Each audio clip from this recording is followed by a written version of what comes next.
Welcome to the Three-Piece Combo MMA show brought to you by the 5 Reasons Sports Network. I'm your host, Johnathan, aka Three-Piece Combo, and today we got two shows to cover. We got UFC Vegas 37 and we got Bellator 266, which was headlined, of course, by the debut, disappointingly so, of Yoel Romero. But overall, it was a great night of fights. UFC ended perfectly right before Bellator's main card, so Bellator was able to kick off. Almost the entire Bellator card was actually really good. They had some good knockouts, great underdog story in the first fight of the night, a couple of good-looking fights later, and then we got to see Yoel Romero make his Bellator debut.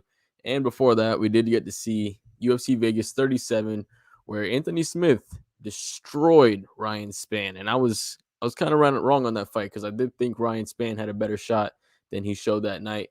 But we saw Anthony Smith had a good fight. We saw Arman had a good fight. So congratulations to him as well. He's probably going to get a top 10 contender as well. So let's hop right into these fights, man. And I want to start with the Bellator ones because that's what finished last. So let's just start with the Bellator ones. Let me pull up a banner right here so I can type that in.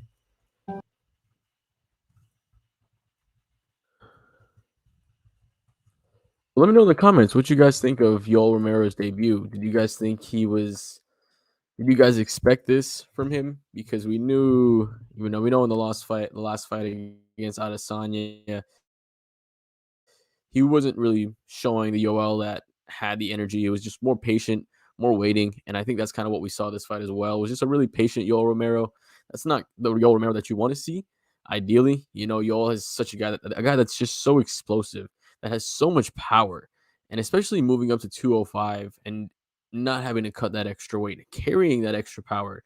You would think he would be able to go in and actually be a little more aggressive. Now, of course, later in the fight, he was more aggressive and he was able to, get some shots. He was able to hit some shots. He had some nice leg kicks. Phil Davis did a great job of checking a lot of them, but overall for Yoel Romero, it just wasn't the outing that we would want to see from him, because what we want to see is a soldier of God. This guy is one of the most brutal, freak specimens that we've ever seen in this sport, and to see him not maximize his ability, although he's at the age of 44, to not see him maximize his ability is just a little bit sad, and at 44, we're not going to see a Yoel Romero that's better than the one we see today. So unfortunately, it does seem like this is the end for Yoel Romero as far as being a contender, being a top light heavyweight, middleweight before. Obviously, it doesn't seem like we're going to have that guy anymore. So that's very unfortunate for him, but I do want to give major props to Phil Davis, because Phil Davis came out with a game plan, and it was great. He started off the fight. He started off using his range. I think he had about an 8-inch or maybe a little bit less, but he had a pretty significant range advantage on Yoel Romero. The fight started absolutely really, really slow. It was really boring. Honestly, reminded me of, the first couple of minutes of Izzy versus Romero, which wasn't the best of things that you want to see. But the fight started off really slow. Romero was attacking the leg. First round, you could have gave either way. I guess I gave it to Romero because I felt like he hit a couple more shots. But round 2 and 3, absolutely Phil Davis. Phil Davis came out there. We saw the wrestling chops, especially late in the third round. I think he was able to get 5 takedowns secured in this fight. So it was good because we were able to see a little more of a developed Phil Davis. And he was already the former Bellator light heavyweight champion. So for him to come in and look like a little bit more of a mature fighter, look like he has a game plan, he's able to execute on that game plan, that's just going to take him a little bit further down the road. And obviously at 205 at heavyweight, these guys are able to fight a little bit later into their career, given that their power is still there, right? It's not something, we saw, Benavidez retire recently. Obviously, with the smaller weight classes, the speed goes first. And with the smaller weight classes, the speed is what's necessary. So in the heavier weight classes, like 205, like heavyweight, it's a little bit more normal. A Glover Teixeira, a Jan Blachowicz, right? Look at what we saw between Stipe Miocic and DC. Those guys were both over 40 at the time. So with those heavier weight classes, it is a little bit more common that we see these guys last a little bit longer. So to see Phil Davis at the age, I think he's 34 years old, to see him at still the young age of 34 for the 205-pound division in Bellator, it's good to see, because I think with that wrestling ability and with the ability he has on his hands as well, I think he'll be able to continually push himself into back that light heavyweight contention in Bellator. And the good thing about this fight, everybody came to watch Joel Romero. And Phil Davis, I mean, look at the screen, right? Phil Davis on the ESPN MMA, he doesn't even have a guy here, right? It's just a blank picture. Disrespect blatantly to Phil Davis. But this is the good thing about this sport, right? When you beat someone, you get the rub, right? You go out there, you're Phil Davis, nobody knows you. ESPN doesn't even know you. They don't have your picture up on here. Yo, Romero is a guy that's idolized in the sport. This guy's, a freak of nature. He's a meme. Dirty boxing, right? He's a meme, everything. He's everything that everybody wants to see. And for Phil Davis to come here, make a name for himself, beat Yoel Romero, and put himself back into future contention for that light heavyweight championship down the line after this tournament's done, I think it was a great showing for him. And I think for Phil Davis, it's going to be one win that he looks back on and he can actually tip his hat on and say, "Hey, I put the soldier of God down." And after that, it was the end of the story for him. So great win for Phil Davis. Unfortunately for Yoel Romero, it does seem like that's the end of it for him. But overall, pretty good performance. Let's get into the Neiman Gracie versus the Mark Lemminger fight, because I think that was a really, really fun fight. Obviously, the Gracie name in mixed martial arts and in jiu-jitsu is something that's legendary. Everybody knows who the Gracies are, and they're known for their grappling, right? They're known for their grappling and choking people out, and doing everything as far as strangulation goes. But what we saw this time, I want to say what's up to my boy Alex. Appreciate you joining us that late. Yoel is one of those fighters I wish would have won a chip. I 100% agree, man. I felt like he won that fight against Rob Whitaker, so that was unfortunate. He has had a couple of split decisions go not his way, so unfortunate, man. Is one of those stories. We had two guys, Carlos Condit and Benavidez, and especially Benavidez, right? I said Benavidez. It is Benavidez, right? Yeah, he retired, and look how many times he was close to fighting for a championship, or for actually winning the championship, and he actually never got it done. It's really sad, but it's the unfortunate brutality of this sport. Only one man will be the champion, and if you have somebody, like a GSP, or in 185, you had Anderson Silva, and then now you have Israel Adesanya. So you have two almost goat status type fighters. Izzy's working himself up to that level. You have two GOAT status fighters in your division. It's going to be really hard to win. And then if you want to move to 205, all right, you got John Jones sitting right there until, pretty much until you left the UFC. So, Yoel, like you said, Alex, he was just one of those fighters I wish he would have won, man. He's so great. Just overall, man. Yoel is a character. He did refuse to wrestle. He should have used the wrestling a little bit more. I felt like if he was able to get Phil Davis on his back, his power would have been way too much for him to handle. Phil Davis is a good wrestler. But as we know, if you get a wrestler on their back, they're not as effective. They're not as good of working off their back. But let's talk about guys who are good working off their back. Let's transition to Neiman Gracie, because he was coming in and he was actually looking forward to getting a submission win, because with that submission win, he would have actually tied for first place with 6 submission wins in Bellator history, which would have been first as far as submissions go. And he actually just came out there and he landed a knockout blow within like the first 2 minutes. I believe it was the first 2 minutes he got it done. He went in there. He was able to get Lemminger up against the cage, and at that point, he landed a really nice elbow to the right. Lemminger dropped his head low. Gracie hit him with a beautiful uppercut.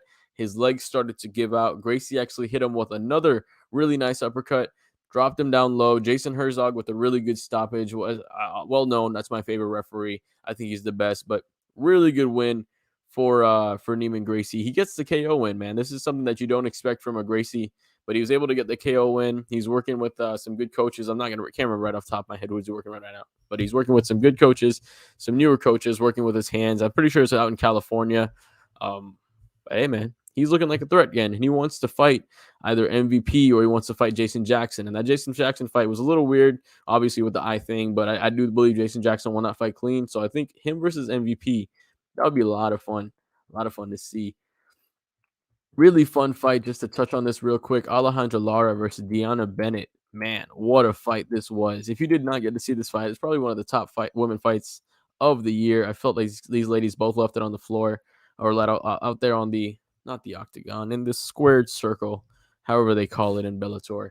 But Lara was starting off. Her hands looked really crisp early, but Bennett, man, she had the hometown advantage. She was competing in an arena that she grew up idolizing and wanted to work at. The hometown got behind her. That's the pressure that Bennett got and the takedown that she got and the top position that she was able to get. It was really, really good. And these are two longtime veterans. I think Laura's been fighting since 2011. Bennett's been fighting since 2012. So these are two experienced fighters. And Bennett was able to walk her down. And just get into the recap of this fight a little bit. Round one, like I said, Laura's striking looked really good. It goes back and forth for a little bit. Bennett was able to get takedown. She was able to get two hooks in, get some good ground and pound from the back. Round two, actually, that round one was almost a 10-8. Round two, Bennett again, with that lot of movement, walking her down, getting that takedown, rinse and repeat. But it was a really scrappy fight. Bennett was able to show off her wrestling chops and her striking chops. Really fun fight. Saul Rogers versus Georgie Karakhanyan. That was a good fight as well. It was a little more scrappy, a little more boring in the second and third round, but the first round was pretty fun. We did see an interesting moment there where Karakhanyan threw 3 flying knees in consecutive. It looked like you saw somebody was spamming a video game controller. You just hit the same button over and over again. 3 flying knees over and over again. Alex M saying Herb Dean, let him die is my favorite ref. He's my favorite meme ref. But as far as if I was in that cage and I wanted somebody to ref that fight, Jason Herzog all day long. That's my guy, man. But overall, man, good card from Bellator. Christian Edwards, Ben Parrish. Ben Parrish was a minus, or Christian Edwards was undefeated coming in at a minus 1,000. Ben Parrish with the underdog story of the night, getting that first round knockout in 38 seconds. That was absolutely nuts to see. But Bellator put on a really good show tonight. Yoel Romero showed that he's still a little bit of a draw, right? Everybody, at least on my timeline, was talking about this Bellator fight. So it was good to see that he was able to get it in and get some names out there, right? We saw the Gracie's fight. We saw who else was calling him out? Oh, Gracie was calling out the champion of that division too as well. So that would be a good fight as well if that happens. But I don't think Gracie deserves a championship fight just yet, especially coming off of a loss from Jason Jackson. I think Jason Jackson deserves that shot before him. So we'll see how that goes. Let's get into this UFC card though, because this was a fun UFC card. Let's pull that up. Where are we?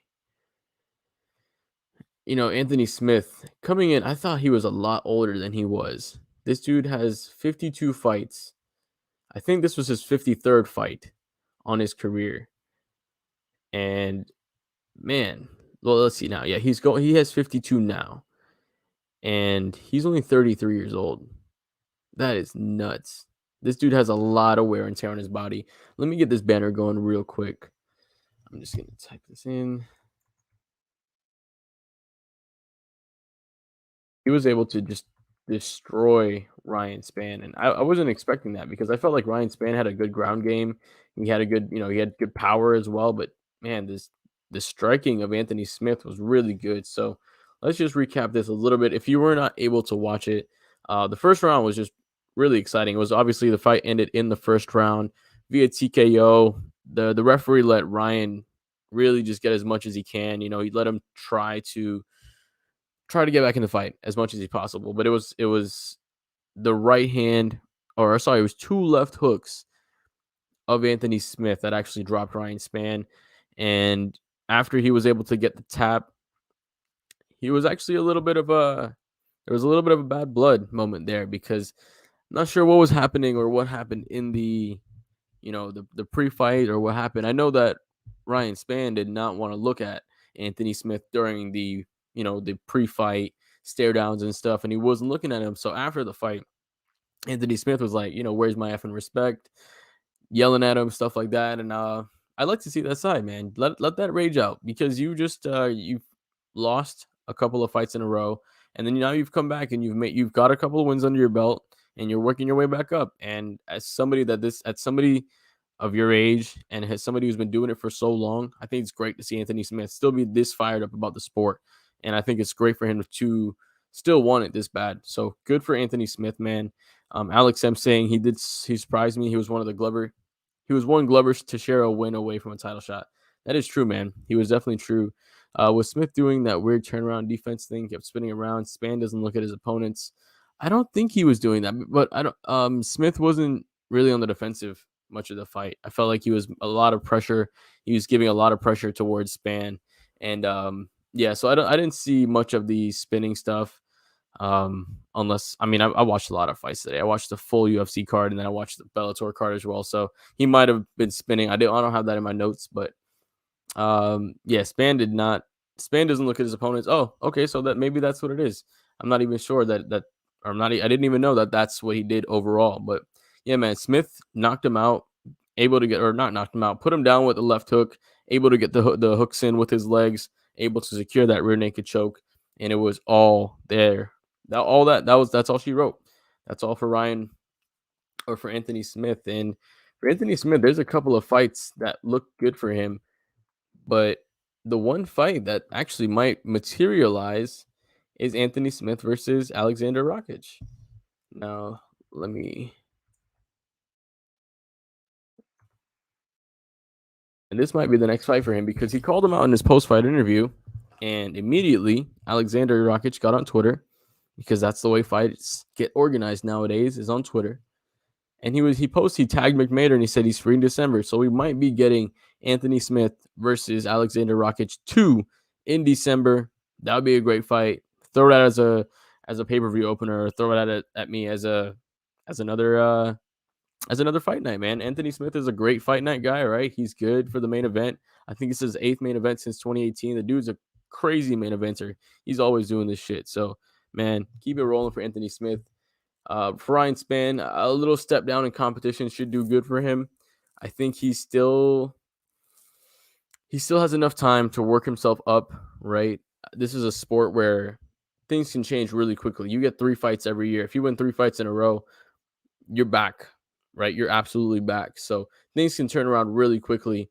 But I think that he does have the time to change. Alex, my boy, saying I thought Spann's power was going to be too much, but Smith has hands. Yeah, it was the speed of Smith that caught me off guard. The striking of his was so precise and just so fast. Everything was just so snappy. There was no winging to it. There was no wind up. It was just to the point and right back. So really good for him. Smith's hands were just beautiful. What's up with Gustafsson? I'm not sure if he got injured or what happened with him, but let's pull it up. Let's see. We can see great head movement too. He did have great head movement. That's a good point.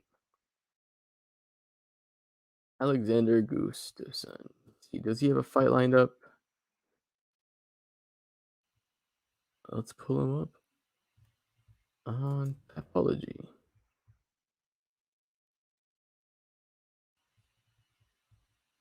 All right. As for right now, he had a fight canceled with Paul Craig.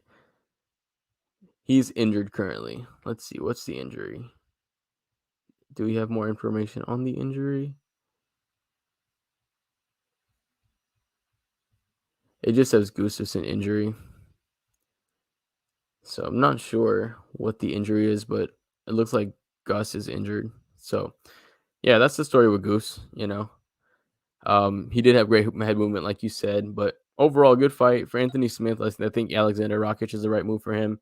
And overall, just a great fight.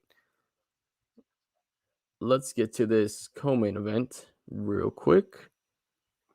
We had Iwan Cutelaba taking on Devin Clark, and this was one of the more brutal fights that I've ever seen. First of all, if you have somebody that mad at you that looks like Iwan Cutelaba, and you have to fight this guy to the death, I would just rather take the easy way out, because this is a man that when he looks angry, he looks really angry. I mean, that's why they call him the Hulk, I guess.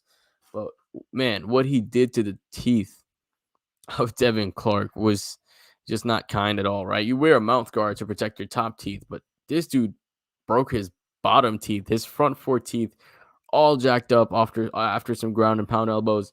If you didn't watch the fight, it was just a dominant fight, right? It was a really calculated fight at first, but after about 2 minutes or 3 minutes in, Clark ate a right hook or a right over the top shot that drops him, almost finishes him. Every time the referee was asking him to fight back, Devin was responding, so the referee can't, call the fight if the fighter is actually fighting back. Devin Clark did an absolute phenomenal job of staying alive in this fight. And man, his dad was in his corner, and you could hear this man yelling at his son. And I don't know what your guys' thoughts on this. And let me know your thoughts in the comments. What do you guys think? Do you think it's good to have like a parent in your corner?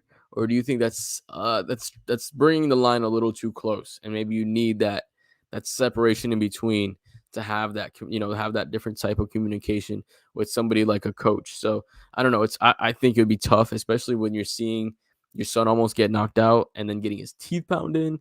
And man, it was really tough to watch. All respect goes to Devin Clark for sticking in past that second round, because he knew his teeth was busted. He was like, "Hey, should I go in or should I stay out?"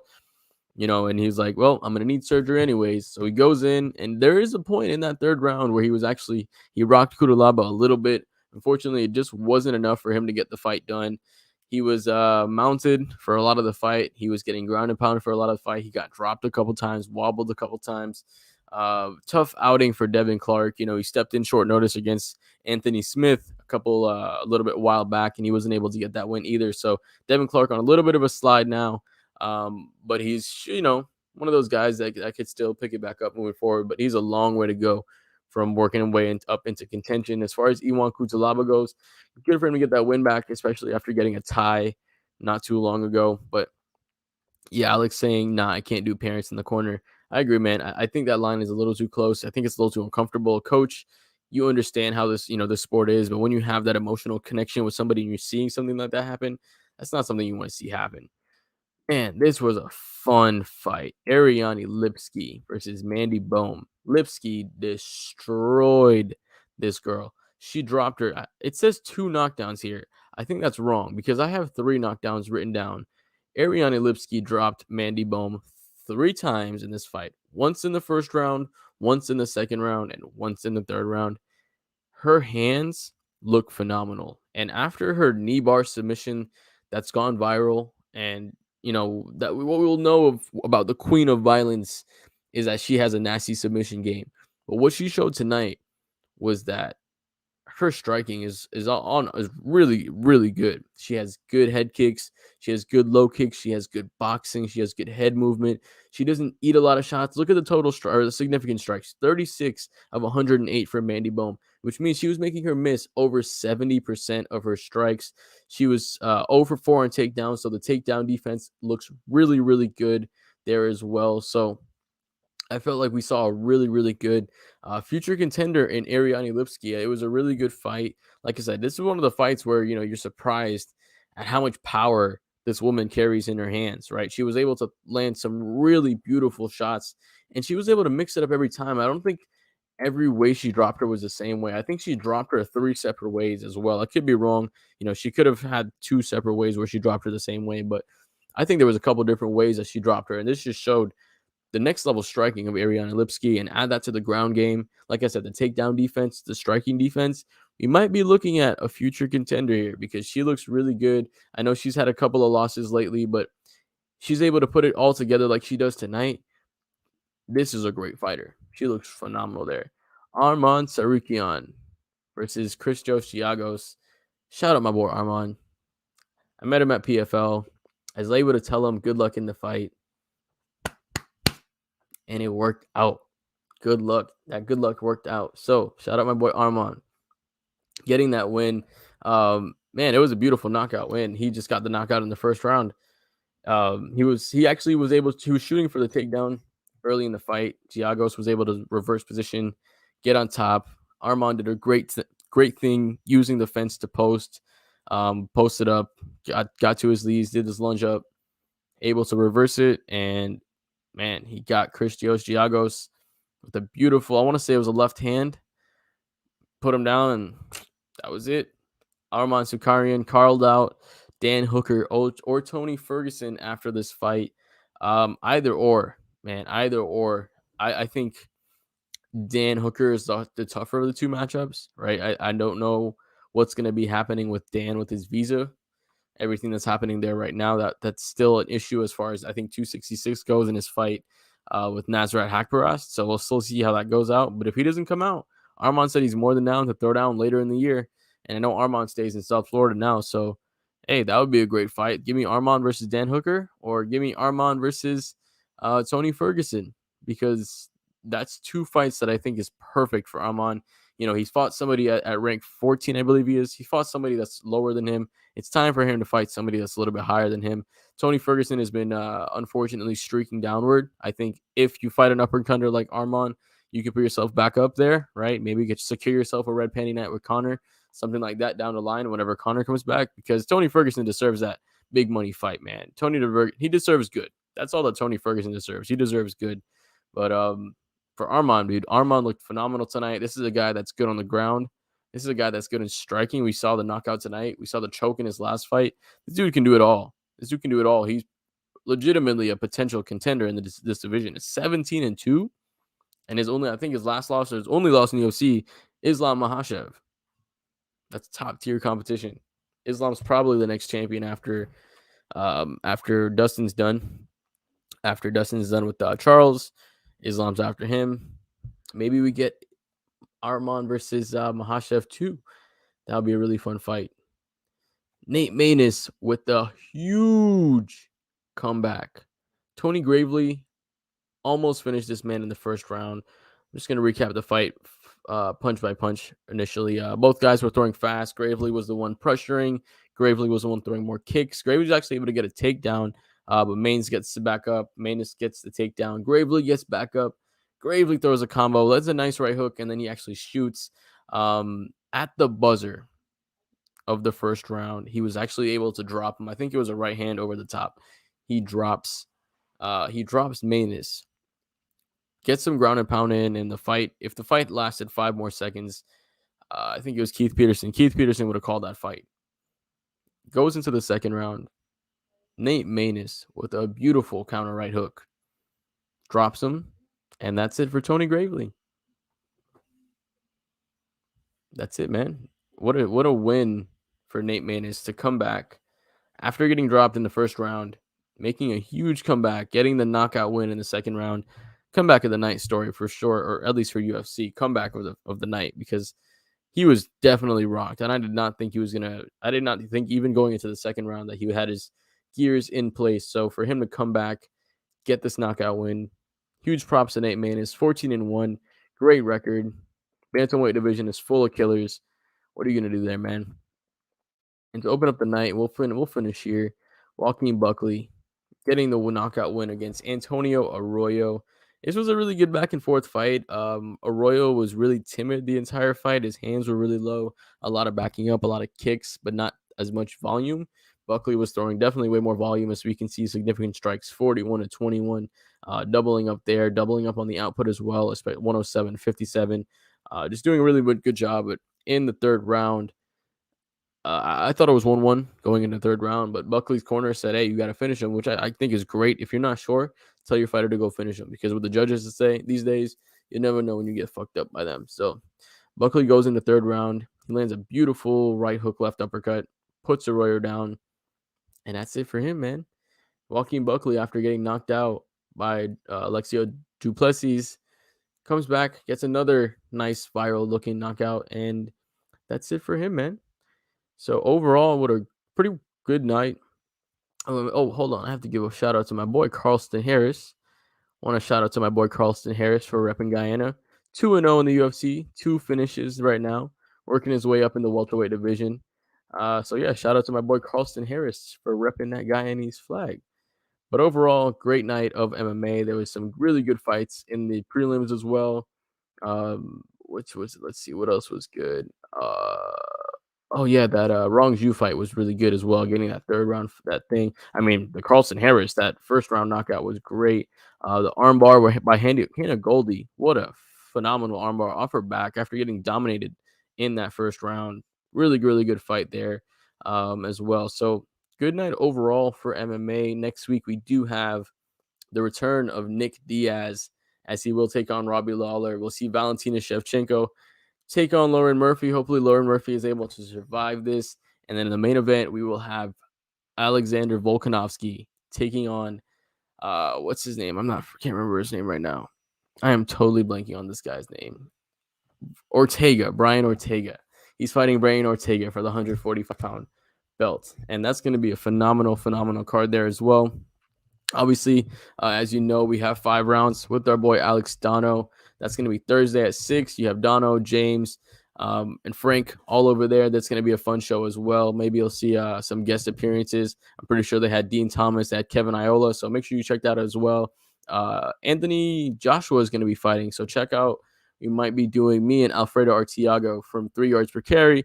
We probably are going to be doing a 5 round or a fight week on 5. We'll be covering that as well. So we'll keep it up for that. Of course, we'll keep you right live for your post-game coverage, for your post-fight coverage right here on the 3-Piece Combo MMA show. So from myself, I want to say thank you for checking out the show as well on the 5 Reasons Sports Network.